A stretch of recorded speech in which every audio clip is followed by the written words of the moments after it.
Price the Lord. കർത്താവിൻ്റെ അതിപരിശുദ്ധമായ നാമം വാഴ്ത്തപ്പെടുമാറാകട്ടെ. ഒരു പ്രാവശ്യം കൂടി ഇന്ന് രാത്രികാലം ദൈവസന്നിധിയിലേക്ക് കടന്നു വരുവാൻ ദൈവം അവിടുന്ന് കൃപ നൽകി.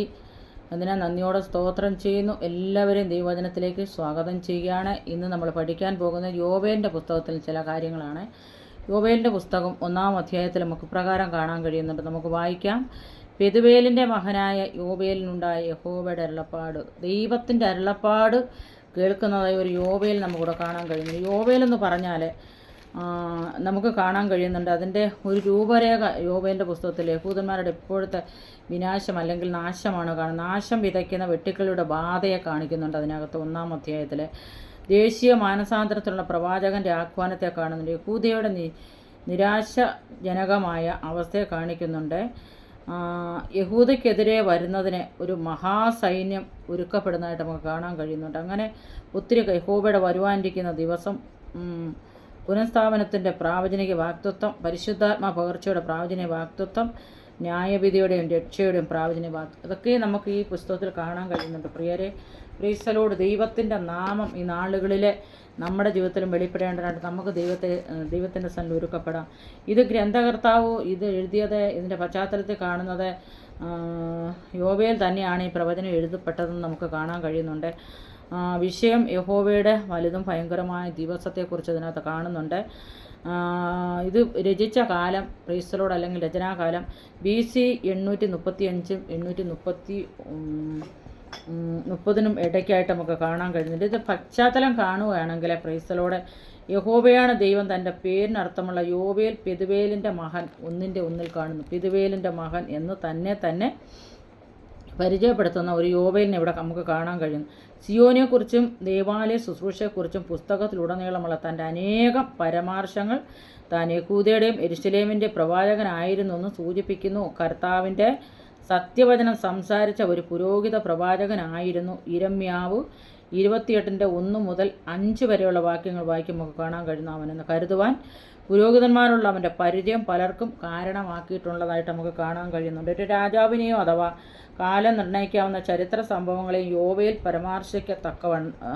പരാമർശിക്കാത്തതുകൊണ്ട് തൻ്റെ പ്രാചീനിക സന്ദേശത്തിൻ്റെ ശുശ്രൂഷയുടെ കാലം അനിശ്ചിതമായി യഹൂദ പ്രവാസികൾ യെരുശലേമിലേക്ക് മടങ്ങി വരികയും ദേവാലയം പുതുക്കിപ്പണിയുകയും ചെയ്തതിന് ശേഷം BC 510 400 യോബേലിൻ്റെ ശുശ്രൂഷ നടന്നതെന്ന് ചിലർ വിശ്വസിക്കുന്നു. ഈ സമയത്ത് യഹൂദിയിൽ രാജാവില്ലായിരുന്നു. ഏറ്റവും പ്രമുഖമായി ആത്മീക നേതാക്കൾ പുരോഹിതന്മാർ 8-ാം വയസ്സിൽ യഹൂദയുടെ സിംഹാസനത്തിലിരിക്കുന്ന 2 രാജ 11:21 പ്രായപൂർത്തിയാകുന്നവരെ മഹാപുരോഹിതനായ യഹോദായുടെ മേൽനോട്ടത്തിലായിരിക്കുകയും ചെയ്ത യുവാവായ യോവാശ് രാജാവിൻ്റെ ആദ്യകാലങ്ങളിലാണ് യോബേലിൻ്റെ സന്ദേശം ഉണ്ടായെന്ന് മറ്റുള്ളവർ വിശ്വസിക്കുന്നു. പ്രവചനം ഉണ്ടായതെന്ന് മറ്റുള്ളവർ വിശ്വസിക്കപ്പെടത്തക്കവണ്ണം നമുക്കിവിടെ കാണാൻ കഴിയുന്നുണ്ട്. ഇപ്പം യോബേൽ പ്രവാചകൻ ഒരു പ്രമുഖനായ ഒരു വ്യക്തിയായിരുന്നു, ഒരു പുരോഹിതനായിരുന്നു, അല്ലെങ്കിൽ ഒരു പ്രവാചകനായിരുന്നു എന്ന് നമുക്കിവിടെ കാണാൻ കഴിയുന്നുണ്ട്. രാജാവിനുള്ള ഏതെങ്കിലും പരാമർശത്തിൻ്റെ അസാന്നിധ്യത്തിനും അത്തരം അഥവാ കാരണമാകും. പ്രവാസനാനന്തരമുള്ള പ്രവാചകന്മാരായ ഹഗ്ഗായി, സക്രിയ, മലാക്കി എന്നിവരുടേതിനേക്കാൾ 8-ാം നൂറ്റാണ്ടിലെ പ്രവാചകന്മാരായ ആമോസ്, മീക, യിശ്യാവ് എന്നിവരുടെ ദൂതിനോട് യോബേലിൻ്റെ പ്രവാചക വിഷയത്തിനും സാഹിത്യ ശൈലിക്കും കൂടുതൽ എളുപ്പമുണ്ട്. ഇവയും മറ്റു വസ്തുക്കളും BC 9-ാം നൂറ്റാണ്ടിൽ ഒരു പശ്ചാത്തലം ഈ പുസ്തകത്തിന് അനുകൂലമാണ്. ഇതൊക്കെയാണ് യോബേൽ പ്രവചനത്തിൻ്റെ പശ്ചാത്തലം നമുക്കിവിടെ കാണാൻ കഴിയുന്നുണ്ട്. യോബേൽ പുരോഹിതൻ്റെ അല്ലെങ്കിൽ പ്രവചനത്തിൻ്റെ പശ്ചാത്തലവും നമുക്ക് കാണാൻ കഴിയുന്നു. ഒരുപാടുണ്ട് ഇതിനകത്ത്, എങ്കിലും ഞാൻ അധികമൊന്നും പറയാൻ ആഗ്രഹിക്കുന്നില്ല. അതിൻ്റെ സവിശേഷതകൾ മാത്രം പറഞ്ഞുകൊണ്ട് ഞാൻ വചനത്തിലേക്ക് കടക്കുവാൻ ആഗ്രഹിക്കുന്നു. യോബേലിൻ്റെ പുസ്തകത്തെ സവിശേഷമാക്കുന്ന 5 പ്രത്യേകതകൾ. 1. പഴയ നിയമത്തിൽ ഏറ്റവും അധികം മിനുസപ്പെടുത്തിയതും ഉത്തമ സാഹിത്യ രചനകളിൽ ഒന്നാണ്. 2. സകല മനുഷ്യരാശിയുടെയും മേലുള്ള പരിശുദ്ധാത്മാവിൻ്റെയും പെന്തക്കോസ്തിൻ പകർച്ചയെപ്പറ്റി പഴയ നിയമകാലത്തിലെ ഏറ്റവും ഗ്രഹനമായ പ്രവചനം ഉൾക്കൊള്ളുന്ന ഒരു പുസ്തകമാണ് യോബേലിൻ്റെ പ്രവചനം.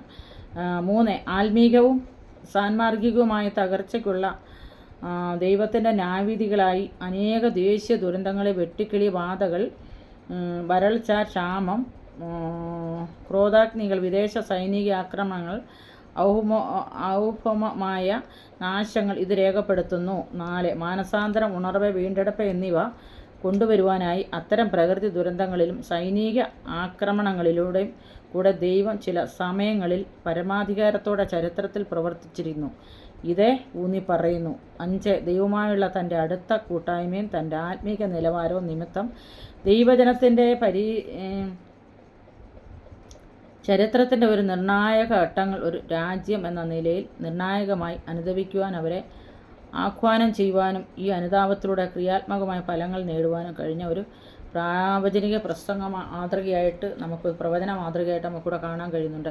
നമ്മൾ വായിച്ച വാക്യത്തിലേക്ക് മടങ്ങി വരാൻ പ്രിയപ്പെട്ടവരെ. പ്രൈസിലുള്ള സമയം അതിക്രമിച്ച് പോകുന്നതുകൊണ്ട് വീഡിയോ നീണ്ടുപോകുന്നതുകൊണ്ട് ഞാൻ പെട്ടെന്ന് പറഞ്ഞു നിർത്തുവാൻ ആഗ്രഹിക്കുന്നു. പ്രൈസലോടെ 1. പെരുവേലിൻ്റെ മകനായ യോവേലിനുണ്ടായ യഹോവയുടെ അരുളപ്പാട്. ദൈവത്തിൻ്റെ അരുളപ്പാട് കേൾക്കുന്നതായ ഒരു യോവേലിനെ നമുക്കിവിടെ കാണാൻ കഴിയുന്നുണ്ട്. പ്രൈസലോടെ ഹല്ലേലൂയ. തൻ്റെ സന്ദേശം യഹോവയെങ്കിലും തനിക്ക് ലഭിച്ച അരുളപ്പാടെന്ന് പ്രവാചകൻ സൂചിപ്പിക്കുന്നു. അപ്പോൾ ദൈവത്തിൽ നിന്ന് കേട്ടതായി പ്രവചിക്കുന്നതായി ഒരു യോവേലിനെ നമുക്കിവിടെ കാണാൻ കഴിയുന്നുണ്ട്. കർത്താവായ യേശു ക്രിസ്തുവിൽ വിശ്വസിക്കുകയും ദൈവത്തിൽ ആശ്രയിക്കുകയും ചെയ്യുന്നതായ ഒരു പ്രവാചകനായിട്ട് നമുക്കിവിടെ ഈ പ്രവാചകനെ കാണാൻ കഴിയുന്നുണ്ട്. പ്രൈസ്തലോടെ അങ്ങനെ എല്ലാ വിശ്വാസികളുടെ എല്ലാ തലമുറകൾക്കും അത് പ്രധാനപ്പെട്ടതാണ്. ഇത് അനേകർ വായിക്കുകയും പ്രവചിക്കുകയും ഇത് അനുഭവിക്കുകയും അനുസരിക്കുകയും ചെയ്യുന്നതായ ഒരു പുസ്തകമാണ് യോവേലിൻ്റെ പ്രവചനം എന്ന് നമുക്ക് കാണാൻ കഴിയുന്നുണ്ട്. പഴയ നിയമ പ്രവാചകന്മാരുടെ കൂട്ടത്തിൽ പ്രവചിച്ച ഒരു വ്യക്തിയാണ് യോവേൽ എന്ന് നമുക്കിവിടെ കാണാൻ കഴിയുന്നുണ്ട്. 2-ാം വാക്യത്തിൽ മൂപ്പന്മാരെ ആഹ്വാനം ചെയ്യുകയാണ്, മൂപ്പന്മാരോട് സംസാരിക്കുകയാണ്. അതായത് ദൈവസഭയിലെ മൂപ്പന്മാർ, ഭവനത്തിലെ മൂപ്പന്മാർ, അതുപോലെ കുടുംബങ്ങളിലെ മൂപ്പന്മാർ, വലിയ ആൾക്കാർ, ഇവരെയൊക്കെ ഇങ്ങനെ അതിസംബോധന ചെയ്തുകൊണ്ട് പറയുന്ന കാര്യമാണ് 2-ാം വാക്യത്തിൽ കാണാൻ കഴിയുന്നത്.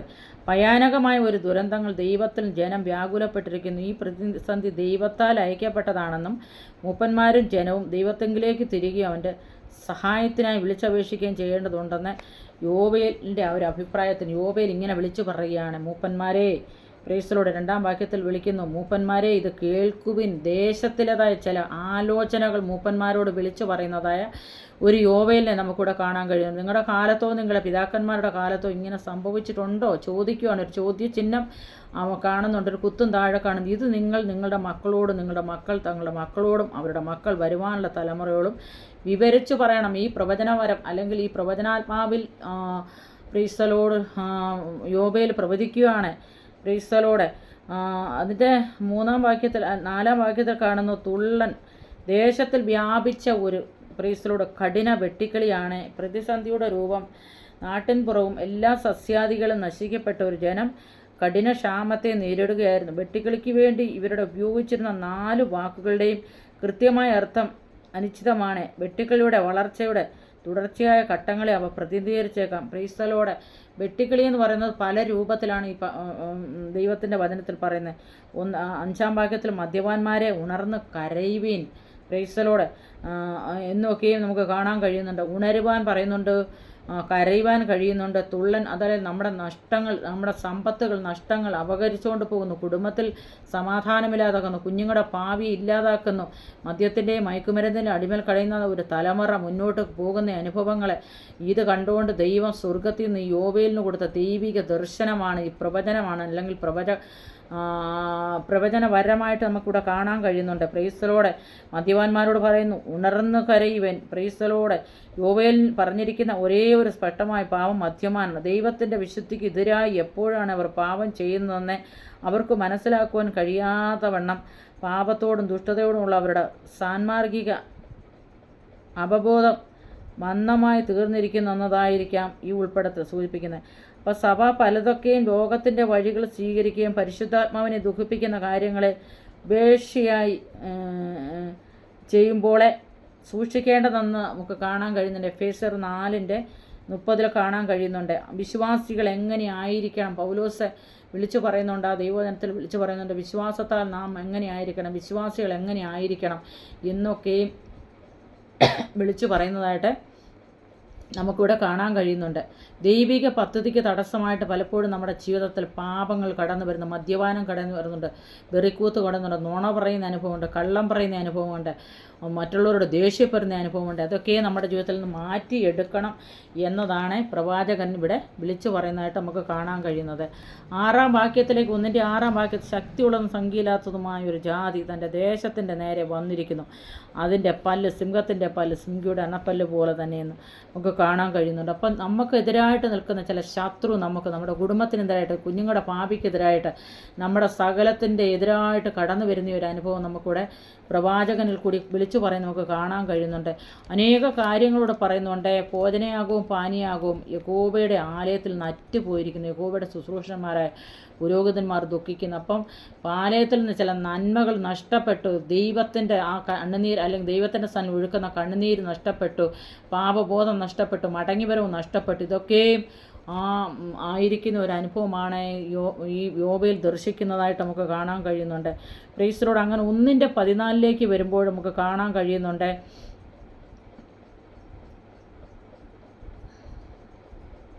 ഒരു മഹാരാജാവിൻ്റെ സൈന്യത്തിൻ്റെ ശക്തിയായി ദൈവം അവിടെ കടന്നു വന്ന് പ്രൈസലോട് ഹല്ലേലൂയ, ഒരു മഹാരാജ്യത്തിൻ്റെ ശക്തിയായിട്ടാണ് ഈ വെട്ടിക്കിളിയെ കാണാൻ കഴിയുന്നുണ്ട്. അതങ്ങനെ ഒരു യുദ്ധത്തിൻ്റെതായ ഒരു പുറപ്പാട് അവിടെ കാണാൻ കഴിയുന്നുണ്ട്.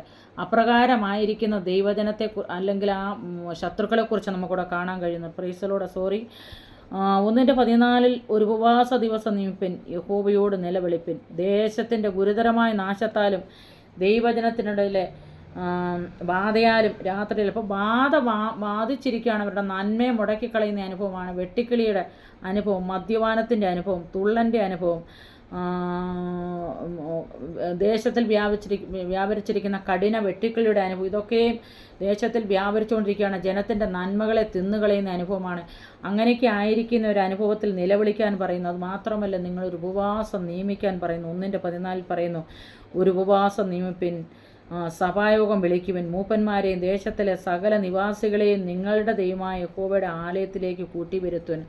ആ വിശ്വാസികളെ മാത്രമല്ല, ദേശത്തിലെ ചില ആൾക്കാരെ ദൈവസന്നിധിയിലേക്ക് കൂട്ടിവരുത്തുവാൻ യോബേലിനോട് ദൈവം പ്രഖ്യാപിക്കുവാണ്. ദൈവത്തിൻ്റെ പരിശുദ്ധാത്മാവ് അല്ലെങ്കിൽ ദൈവിക പദ്ധതി യോബേലിൽ കൂടി നടത്തിയെടുക്കണം. അതാണ് ഒരു ഉപവാസം നിയമിക്കാൻ പറഞ്ഞു, ദേശത്തിന് വേണ്ടി കരയാൻ പറയുന്നു. ദൈവജനത്തിനിടയിൽ ഉള്ള ഉപവാസത്തിലും പ്രാർത്ഥനയിലും കൂടെ ദൈവത്തോട് മധ്യസ്ഥത ചെയ്യുവാനും അവരുടെ നിലവിളി ഉച്ചത്തിലാക്കുവാനും അവരുടെ എല്ലാ പാവങ്ങൾക്ക് വേണ്ടിയും അനുദപിക്കുവാനും ഒരു ആഹ്വാനം ചെയ്യുകയാണ് യോബേലിൽ കൂടി കർത്താവ്. പ്രീസ്തലോട് അങ്ങനെ മുന്നോട്ട് പോകുവാൻ ദൈവാത്മാവ് ഇന്ന് രാത്രികാലം എന്നെ കേൾക്കുന്ന ആരാണെങ്കിലും കേൾക്കുന്നെങ്കിലും മടങ്ങി വരുവാൻ ദൈവാത്മാവിന് താല്പര്യമുള്ളതുകൊണ്ട് മധ്യസ്ഥത, ദൈവത്തിൻ്റെ സ്ഥലം മധ്യസ്ഥത കാണിച്ച് ദൈവത്തിൻ്റെ കാലെ പിടിച്ച് കരയുന്ന ഒരു അനുഭവം, കരഞ്ഞ് മുറയിടുന്ന ഒരു അനുഭവം, ദേശത്തിന് വേണ്ടി കുടുംബത്തിന് വേണ്ടി, തൻ്റെ സ്വന്തം കുടുംബങ്ങൾക്ക് വേണ്ടിയിട്ട്, തൻ്റെ കുഞ്ഞുങ്ങൾക്ക് വേണ്ടിയിട്ട്, പ്രീസ്തലോട് തങ്ങളുടെ പാവികൾക്ക് വേണ്ടി കരയുവാൻ, ദേശത്തിന് വേണ്ടി കരയുവാൻ നമ്മളെ ദൈവം തമ്പുരാനെ ദേശത്താക്കിയിരിക്കുമ്പോൾ ആ ദേശത്തിന് വേണ്ടി കരഞ്ഞില്ല. എസെക്കിയേലിൻ്റെ പുസ്തകം പറയുന്നൊരു വാള് ദേശത്ത് വരുന്നു എന്നറിഞ്ഞിട്ട് നിങ്ങൾ ആ വാള് കണ്ടു കഴിയുമ്പോൾ ദേശത്തിന് വേണ്ടി കരയണമെന്നൊക്കെയും പറയുന്നുണ്ട്. നമ്മളെ ഒരു കാവൽക്കാരനാക്കി നമ്മളെ ദേശത്താക്കിയിരിക്കും, പട്ടണത്തിലാക്കിയിരിക്കുമ്പോൾ ഒരു കുടുംബത്തിലാക്കി. പ്രിയപ്പെട്ടവരെ, നമ്മൾ കണ്ണുനീരൊഴുക്കുന്ന വ്യക്തിയാണ്, പ്രാർത്ഥിക്കുന്ന ഒരു വ്യക്തിയാണെങ്കിൽ ആ കുടുംബത്തിലുള്ള പ്രിയപ്പെട്ടവരുടെ പ്രാണനും ജീവനും നമ്മളെയാണ് ദൈവം ഏൽപ്പിച്ചിരിക്കുന്ന കാര്യം നാം മറന്നു പോകരുത്.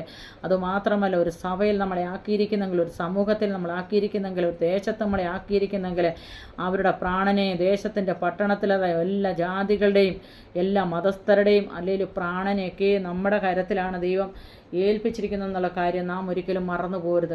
അങ്ങനെ നമ്മൾ പ്രാർത്ഥനയിലും ആരാധനയിലും ഉറ്റിരിക്കുന്ന ഒരു അനുഭവം നമ്മുടെ ജീവിതത്തിൽ എപ്പോഴും ഉണ്ടായിരിക്കണം. കരയാൻ വേണ്ടിയിട്ട് നമ്മളെ ആഹ്വാനം ചെയ്യുകയാണ് ദൈവം. ഉപവസിച്ച് പ്രാർത്ഥിക്കാനായിട്ട് നമ്മളെ ദൈവം അതിൻ്റെ ഇവിടുത്തെ നമ്മൾ കാണാൻ കഴിയും. നമ്മുടെ ആദ്യത്തെ കണ്ടൻറ്റ് ഇതാണ്. പ്രീസ്തലോട് നമുക്ക് കാണാൻ ടോപ്പിക് അല്ലെങ്കിൽ ഇവിടെ കാണാൻ കഴിയുന്നത് വെട്ടുക്കിളിയുടെ ശല്യമാണ്. ദേശത്ത് ബാധ അയച്ചു, ബാധയിൽ നിന്ന് ജനത്തെ വിടുവിക്കണം. വെട്ടുക്കിളി കഠിനമായ പ്രയാസം, പാപം, രോഗം എന്നിവയാൽ തങ്ങളുടെ സഭകൾ ബാധിക്കപ്പെട്ടിരിക്കുന്നവർക്ക് കാണുവാൻ അവർക്ക് കഴിഞ്ഞേക്കാം. അത്തരം അവസ്ഥകൾക്ക് ഉത്തരം കണ്ടെത്തുവാനുള്ള വേദപുസ്തക മാതൃക ശുശ്രൂഷകന്മാരും സഭാജനവും ഒരുപോലെ ദൈവത്തിൻ്റെ സഹായവും ശക്തിയും അനുഗ്രഹവും ഇല്ലാതിരിക്കുന്നു എന്ന് മനസ്സിലാക്കുകയാണ്. യോവേലിൽ വിവരിച്ചിരിക്കുന്നത് പോലെ തന്നെ പരമാർത്ഥ, തീവ്രത, മാനസാന്തരം, മധ്യസ്ഥത എന്നുള്ളതെല്ലാം ജനം മനസ്സിലാക്കണം. ജനം അറിയാതിരിക്കരുത്. ജനം അങ്ങനെ രോഗത്തിന് വേണ്ടി രോഗാത്മാവിൻ്റെ ശക്തി കെട്ടുപോകാൻ വേണ്ടിയിട്ട്, അല്ലെങ്കിൽ രോഗത്തിൻ്റെ അവസ്ഥയിൽ കൂടി ജനം കടന്നു പോകുന്നു, ദേശം കടന്നു പോകുന്നു. അപ്പോൾ ആ ഒരു നിലയിലായിരിക്കുന്ന ജനത്തിനു വേണ്ടി കരയുക, മുറയിടുക, നിലവിളിക്കുക എന്നതുള്ളതൊരു ദൗത്യം നമ്മളെ ദൈവം ഏൽപ്പിച്ചിട്ടുണ്ട്. അല്ലെങ്കിൽ നമ്മളോട് ദൈവം ചോദിക്കും, നിന്നെ ഏൽപ്പിച്ചിരിക്കുന്ന താലന്തുകൾ നീ വ്യാപാരം ചെയ്തൊരു വ്യക്തിയാണോ? 15-ാം വാക്യത്തിൽ വരുന്ന യഹോവയുടെ ദിവസം. ഈ ദിവസം യോവേലിൻ്റെ പുസ്തകത്തിൽ പ്രധാന വിഷയമായിട്ട് നമുക്ക് കാണാൻ കഴിയുന്നുണ്ട്.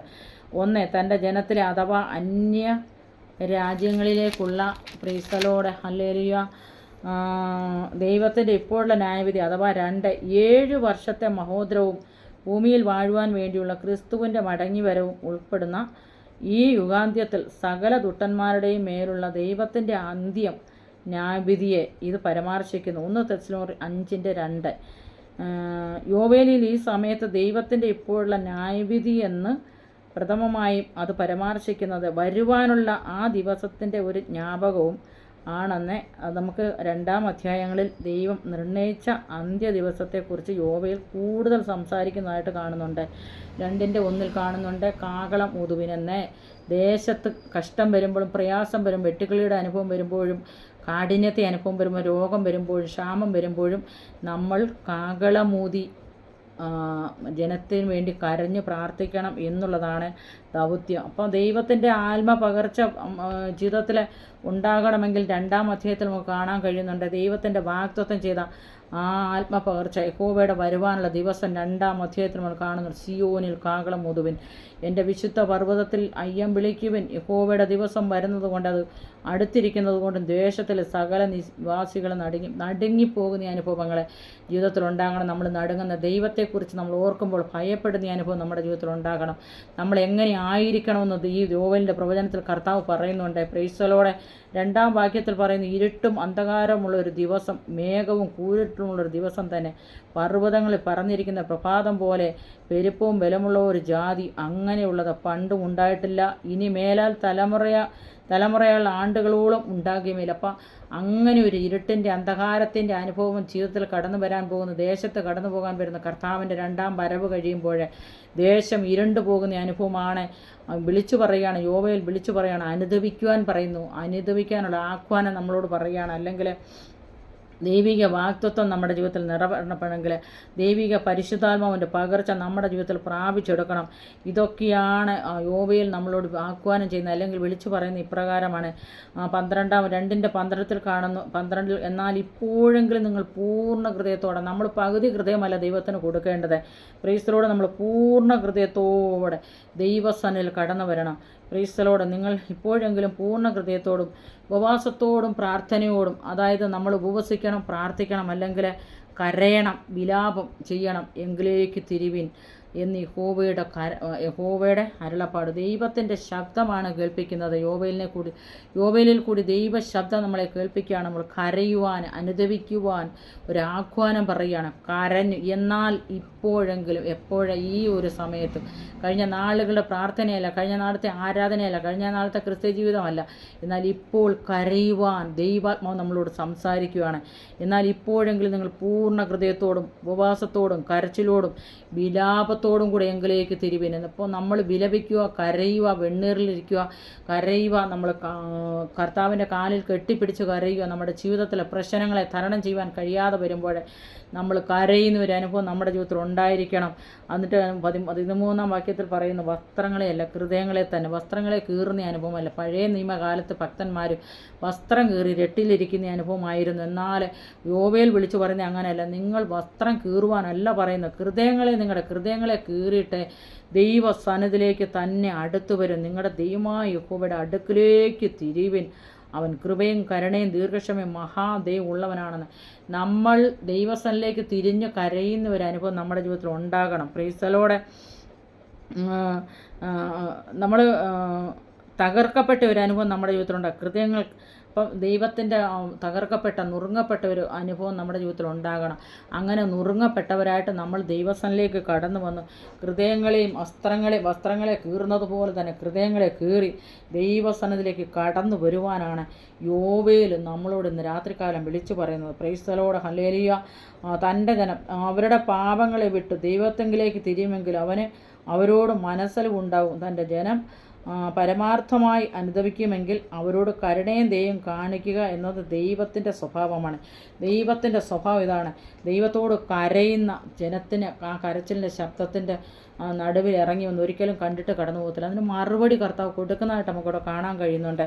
2:17 കാണുന്ന യഹോവയുടെ ശുശ്രൂഷകന്മാരും സഭാ നേതാക്കന്മാരും ദുഃഖവും നാശവും ദൈവജനത്തിനിടെ കാണുമ്പോൾ നുറുങ്ങിയ ഹൃദയം, കരച്ചിൽ, തീവ്രമായ പ്രാർത്ഥന എന്നിവയോടെ ദൈവത്തെങ്കിലേക്ക് തിരിയുന്നതിനെ വഴി കാണിക്കുന്നവർ അവരാണ്. ഭൗതികവും ആത്മീകവുമായ ദുരന്തങ്ങളിൽ നിന്ന് തൻ്റെ ജനത്തെ സൂക്ഷിക്കുവാൻ, അവനോട് മടുത്തു പോകാതെ മധ്യസ്ഥത ചെയ്യുവാൻ ദൈവം അവരെക്കുറിച്ച് പ്രതീക്ഷിക്കുന്നു. അതായത് ദൈവം ആക്കപ്പെട്ട ദൈവദാസിമാർ, കുടുംബങ്ങൾ, ഇവർക്ക് കുറച്ച് ദൗത്യം ദൈവം ഏൽപ്പിച്ചിട്ടുണ്ട്. ആ ദൗത്യത്തിൻ്റെ മുമ്പിൽ അവർ മുട്ടുമടക്കി ദൈവത്തിൽ കരഞ്ഞ് സഭാജനത്തിന് വേണ്ടി, തൻ്റെ കുടുംബങ്ങൾക്ക് വേണ്ടി, വിശ്വാസികൾക്ക് വേണ്ടി കരഞ്ഞ് മുറയിട്ട് അവർ നശിച്ചു പോകാതിരിക്കാൻ, അവർക്ക് രോഗങ്ങൾ, ദുഃഖങ്ങൾ ജീവിതത്തിൽ കടന്നു വരുമ്പോൾ, നെടുവീർപ്പ് ജീവിതത്തിൽ വരുമ്പോഴും അവർ ലജ്ജിച്ചു പോകാതെ വണ്ണം ദൈവത്തിൻ്റെ ആത്മാവിനാൽ നിറയപ്പെടേണ്ടതിനായിട്ട് ദൈവിക വാഗ്ദത്തം അവരുടെ ജീവിതത്തിൽ കടന്നു വരേണ്ട കർത്താവിൻ്റെ രണ്ടാം വരവിന് വേണ്ടി അവരെ ഒടുക്കപ്പെടേണ്ടതിനായിട്ട് സ്വർഗത്തിലേക്ക് നിയോഗിക്കപ്പെട്ടവരായി തീരേണ്ടതിനായിട്ട് ആ ജനത്തിന് വേണ്ടി തൻ്റെ ജനം അല്ലെങ്കിൽ ശുശ്രൂഷകന്മാർ കരഞ്ഞു പ്രാർത്ഥിച്ചു